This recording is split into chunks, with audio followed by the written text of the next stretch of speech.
Les corps d'un père et de son fils adolescent tués lors de la fusillade à Christchurch ont été transportés par leurs proches jusqu'au lieu de sépulture. Un autre fils adolescent, gravement blessé mais ayant survécu aux attaques, est resté à leur côté. Avoir le fils debout près de son père et de son frère, il est lui-même blessé, dire adieu à son père. Je ne voulais pas être ici seul, c'est dévastateur.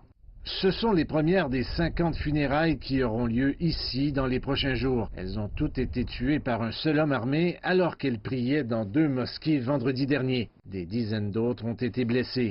Même quand il présentait ses condoléances, nous avons essayé de ne pas lui serrer la main, de ne pas lever son pied car il était blessé. Mais il a refusé. Il voulait serrer la main à tout le monde. Il voulait montrer à tout le monde qu'il apprécie tout ce que vous avez fait. C'est incroyable. Les familles des autres victimes commencent à être de plus en plus frustrées. Elles sont obligées d'attendre pendant que les autorités préparent avec soin leurs arguments contre le suspect et surtout, il faut s'assurer d'identifier chaque personne correctement.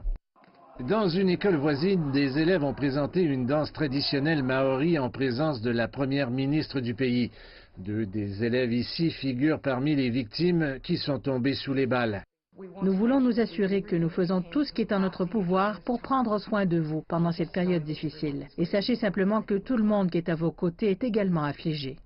Les enquêteurs de la scène de crime touchaient à la fin de leur travail dans l'une des mosquées. Les hommages aux victimes continuent de croître à travers Christchurch, celui-ci s'étend maintenant sur des centaines de mètres.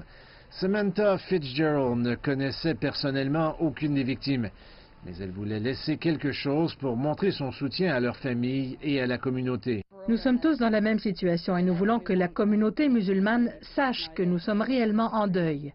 Et elle dit, comme tant d'autres ici, faire son deuil aux côtés de ceux qui ont été directement touchés par les attaques.